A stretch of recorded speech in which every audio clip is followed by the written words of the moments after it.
Isipin nyo, ginugol nyo ang buong tag-araw para maging isang perpektong luntiang karpet ang inyong damuhan.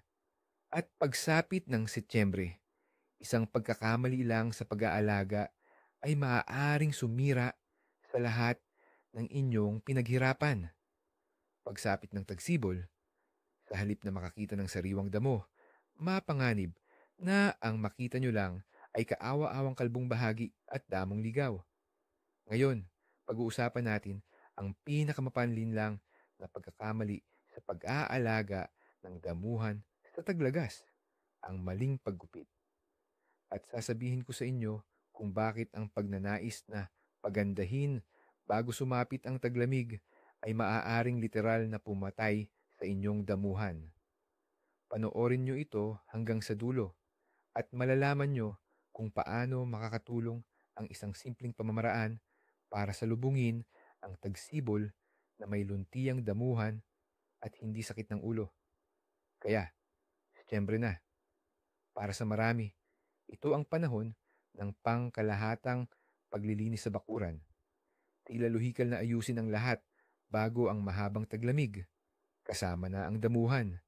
At natural lang na gustong-gusto nating ibaba ang talim ng panggapas para gawin ang huling paggupit, para maging maayos at malinis ang lahat.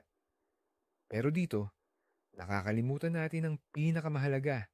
Ang damuhan ay hindi lang basta damo, ito ay isang buhay na organismo.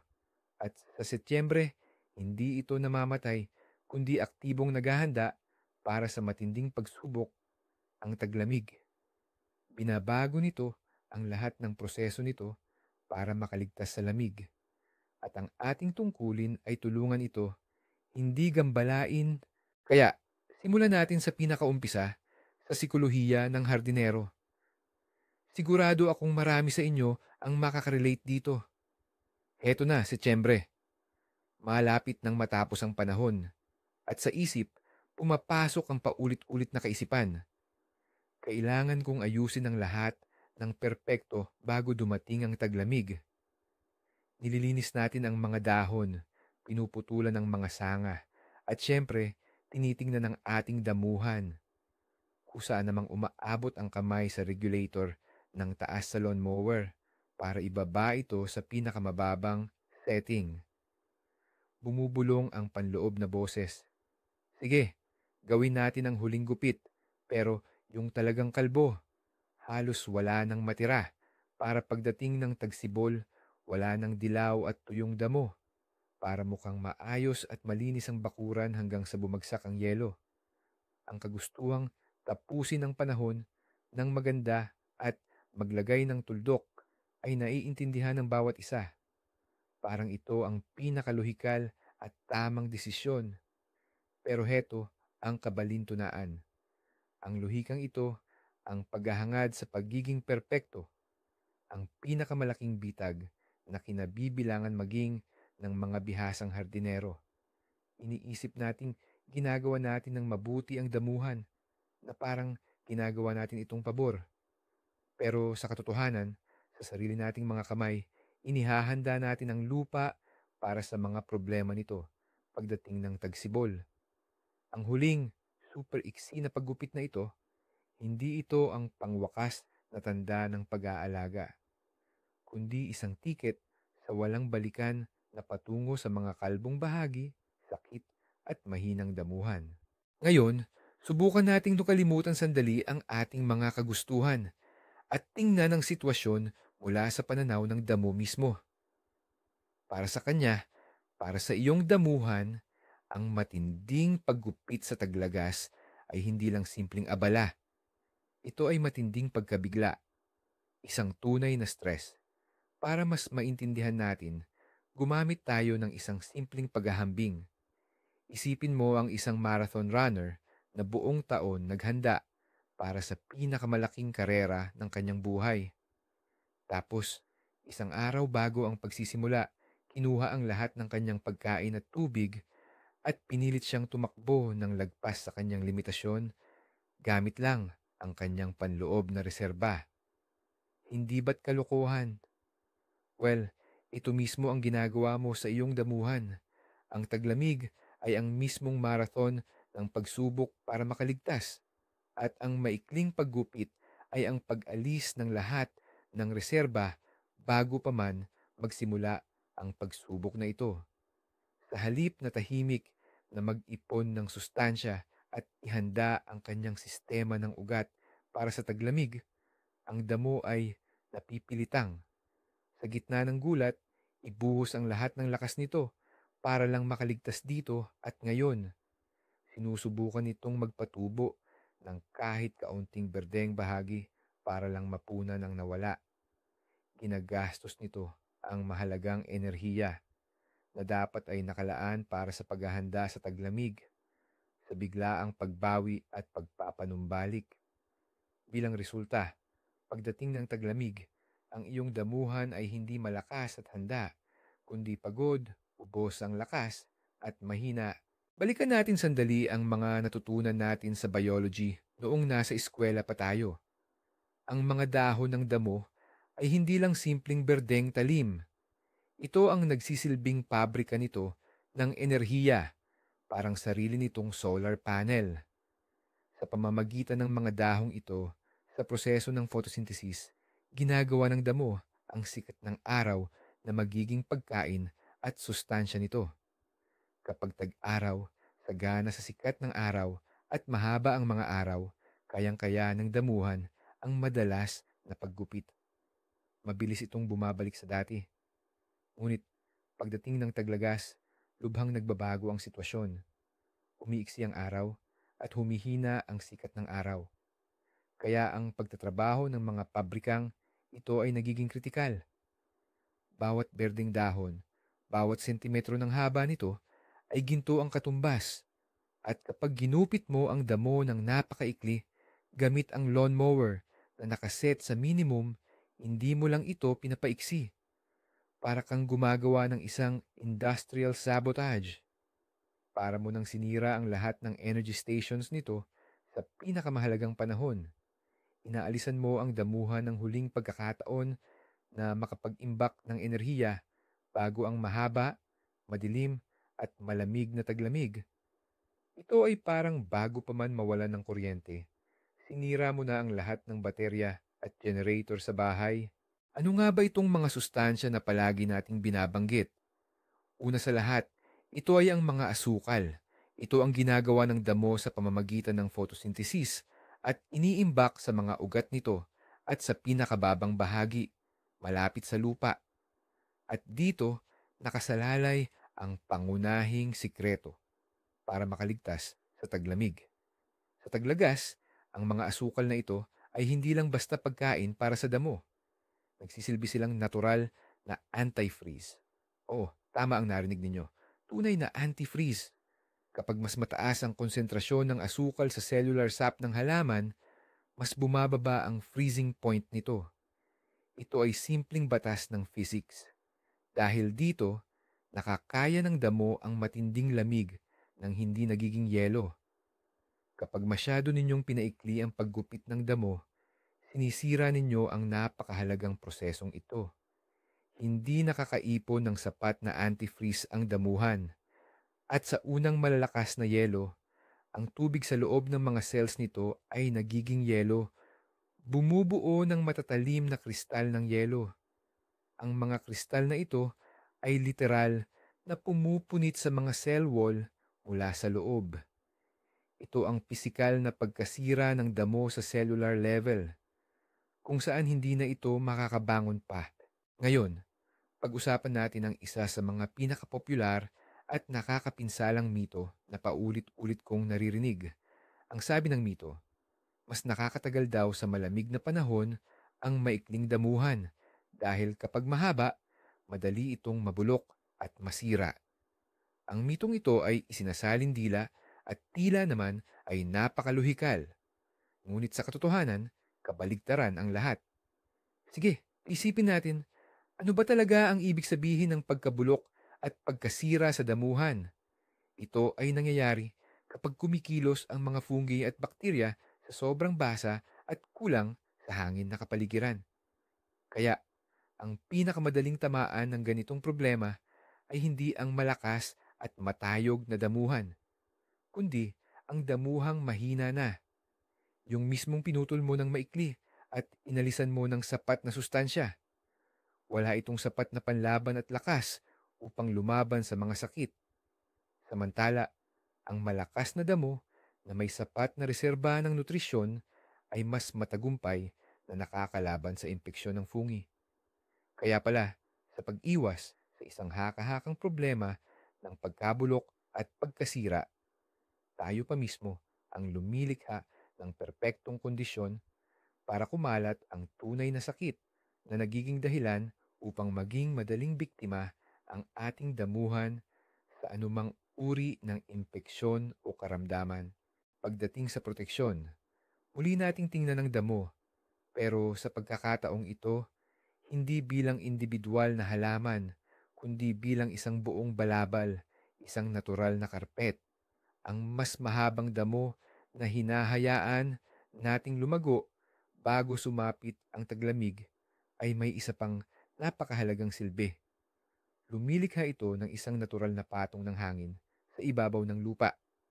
Sa pagitan ng mga talim ng damo, naiipon ng hangin na itinuturing na isa sa pinakamahusay na natural na thermal insulator.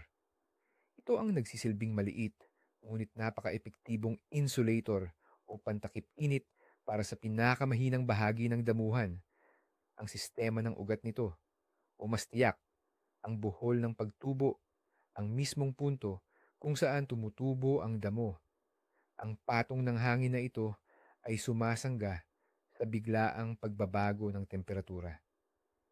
Pinoprotektahan nito ang mga ugat laban sa biglaang pagyelo sa lupa na walang takip at mula sa malalamig na hangin.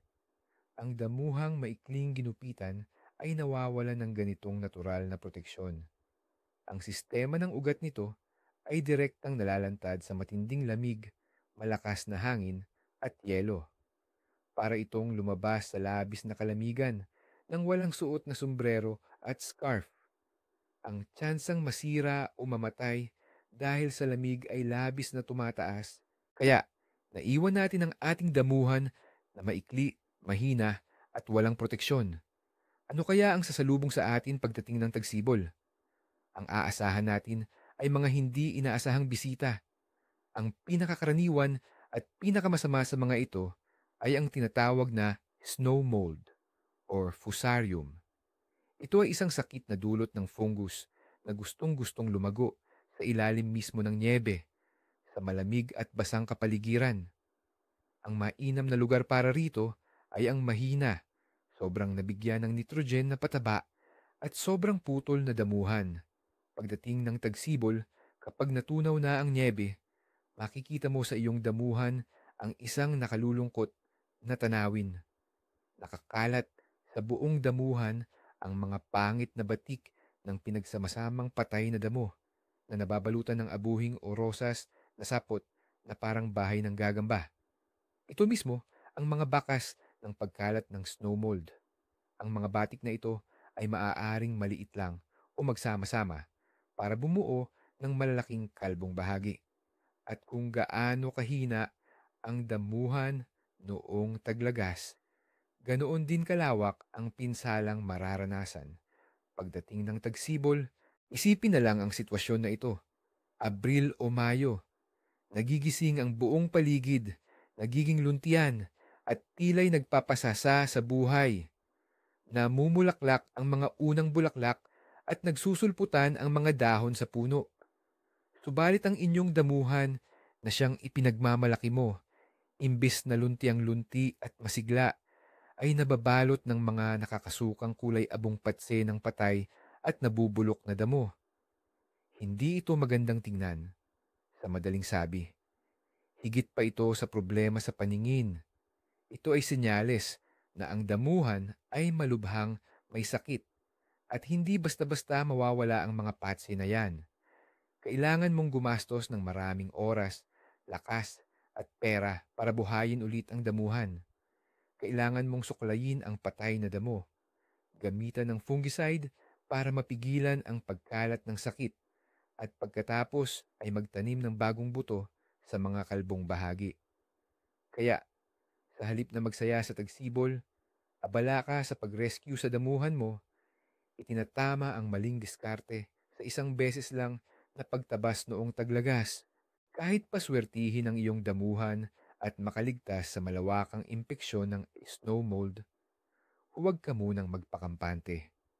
Dahil may iba pang panauhi ng darating na hindi rin kaaya-aya. Sa totoo lang, isang buong batalyon ng mga ito ang mga damo. Sabi nga, walang puwang na nananatiling walang laman. Ito ang ginintuang batas ng kalikasan. Sa mga lugar kung saan nanghina ang damo, namatay sa lamig ng taglamig at hindi agad nakabawi, magkakaroon ng mga bakanteng espasyo. Ang mga kalbong bahaging ito ay parang bukas na imbitasyon sa isang piging para sa iba't ibang uri ng damo. Mga crabgrass, dandelion, chickweed, clover, naghihintay lang sila ng pagkakataon. Dinadala ng hangin at ng mga ibon ng kanilang mga buto at agad nilang sinasakop ang bawat bakanting espasyo.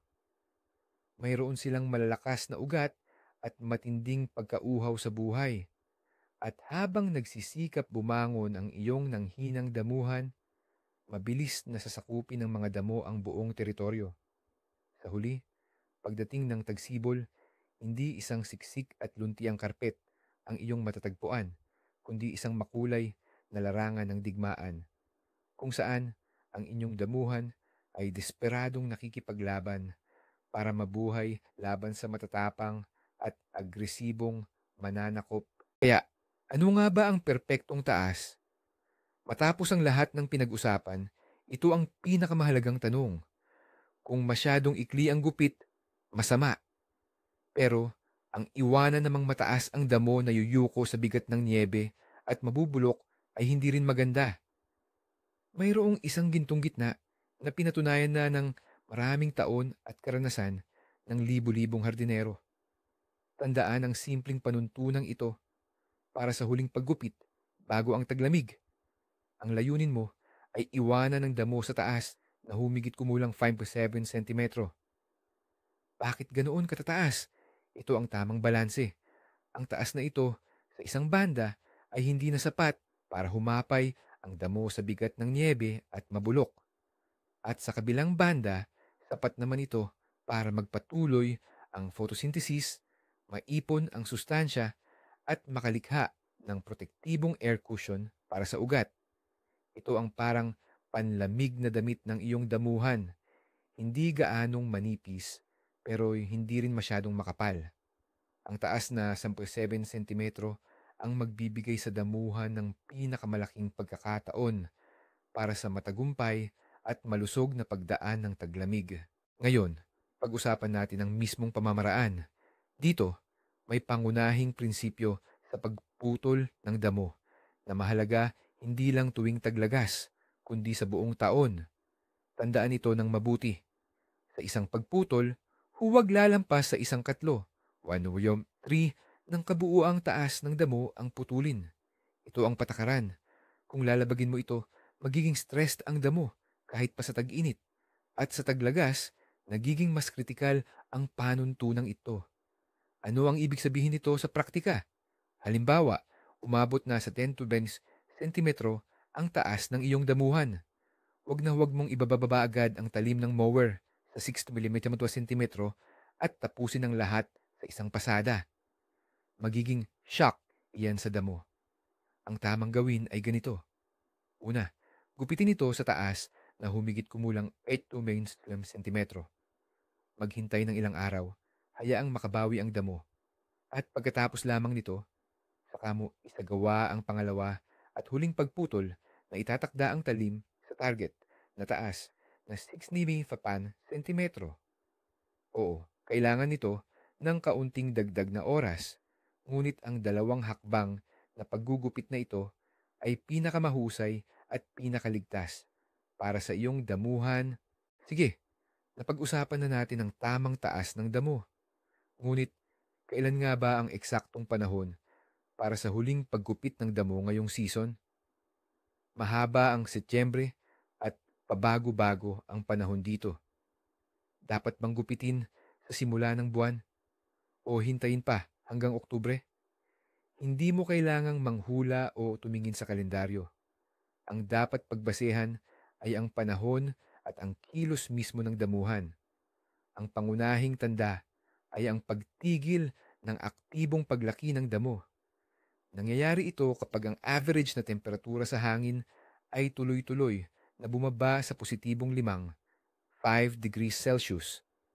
Ibig sabihin, kapag sapat na ang lamig sa maghapon at magdamag.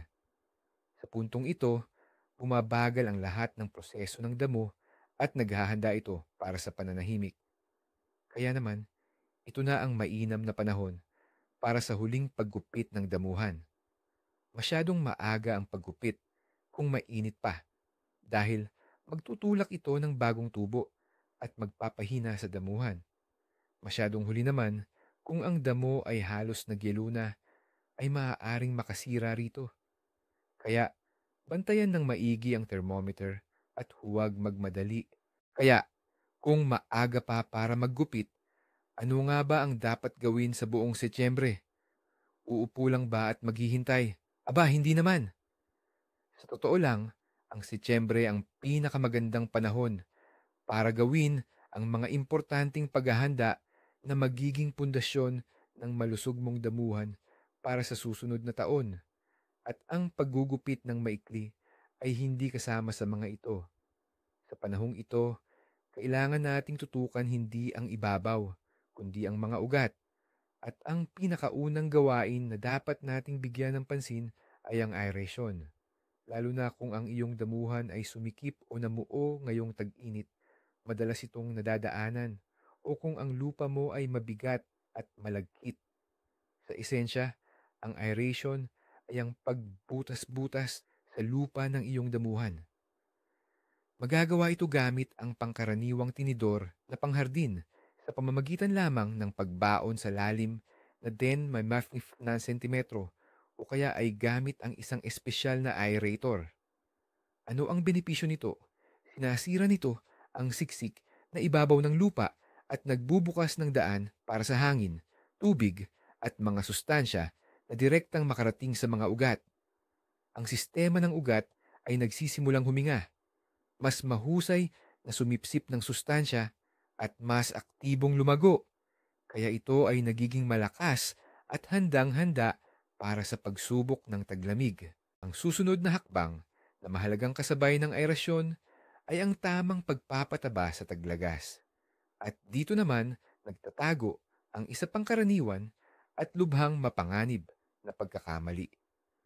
Maraming hardinero ang nasanay o kaya'y sa hindi kaalaman ay gumagamit ng mga natirang pataba mula sa tag-init para sa pagpapababa ng pataba sa taglagas. Ang problema, kadalasan, isang elemento ang nangingibabaw sa mga ito, ang nitrogen. Ito ang elementong responsable sa mabilis at malusog na paglago ng mga dahon at tangkay. Kung sa tag-init ay kailangan natin ito, sa taglagas naman, ang nitrogen ay numero unong kaaway ng ating damuhan. Ang paglalagay ng nitrogen sa Setyembre o Oktubre ay parang pagbibigay ng energy drink sa isang bata bago ito matulog. Pinipilit mong lumago ng aktibo ang damo. Ubusin ang huling lakas nito sa pagbuo ng bagong, malambot na mga dahon na mamamatay din naman sa unang pagyelo. Ito ay walang saysay na pag-aksaya ng mga resources at lubos na nagpapahina sa halaman bago pa dumating ang taglamig.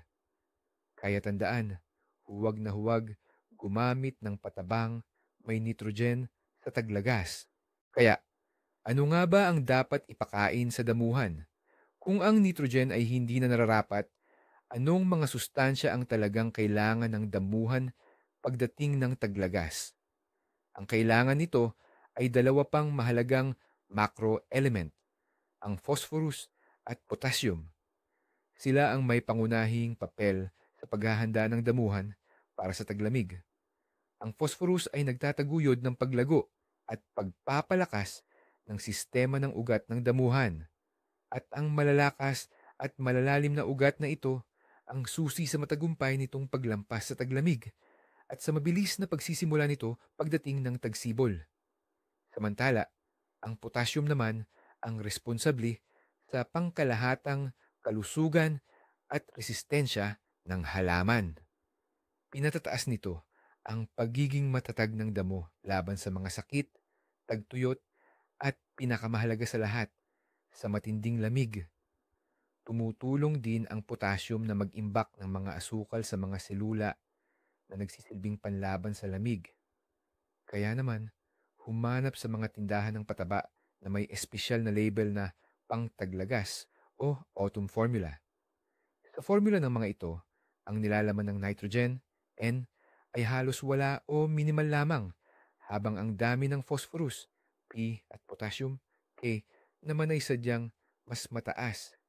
Ang ganitong uri ng pagpapakain ang magbibigay sa iyong damuhan hindi ng panandali ang paglago, kundi ng tunay na lakas at tibay upang makayanan ang mahabang taglamig.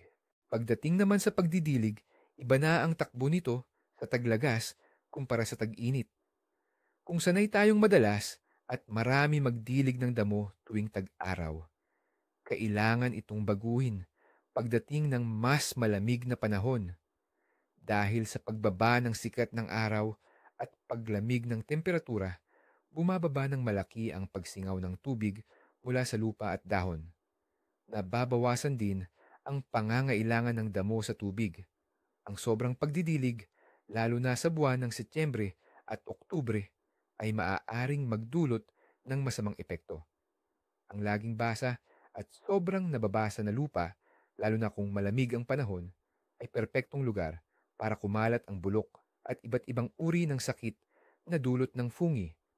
Kasama na ang snow mold na nakakaapekto sa damo. Kaya naman, kailangan unti-unting bawasan ang pagdidilig. Gayunpaman, hindi rin naman dapat hayaang tuluyang matuyo ang damuhan bago ang panahon ng pahinga nito dahil maaari itong manghina. Ang sikreto ay ang paghahanap ng balanse. Patay sa lagay ng panahon ang magiging gabay mo. Kung regular ang pag-ulan sa mga buwang ito, malamang na hindi na kailangan ang dagdag na dilig. Ngunit kung patuloy ang tuyong panahon, sapat na ang katamtamang pagdidilig minsan sa loob ng 4 hanggang 20 araw upang mapanatili ang sapat na halumigmig sa ugat ng damo. Ang isa sa pinakamahalaga at regular na gawain na dapat nating gawin sa buong taglagas ay ang paglilinis ng mga nalaglag na dahon mula sa ating damuhan. Gaano man kaganda tingnan ang gintong sapin ng mga dahon sa ibabaw ng luntiang damo, lubhang mapanganib ito para sa ating lawn. Ang makapal na patong ng basang dahon na nagdikit-dikit ay nagsisilbing parang isang basang kumot or compress. Ganap nitong hinaharangan ang sikat ng araw na pumipigil sa photosynthesis at ang mas malala pa, pinipigilan din nito ang pagpasok ng hangin. Sa ilalim ng ganyang sapi ng dahon, nabubuo ang isang mamasamasa at walang hanging kapaligiran. Isang perpektong tirahan para sa amag, kabute at bakterya na nagdudulot ng pagkabulok.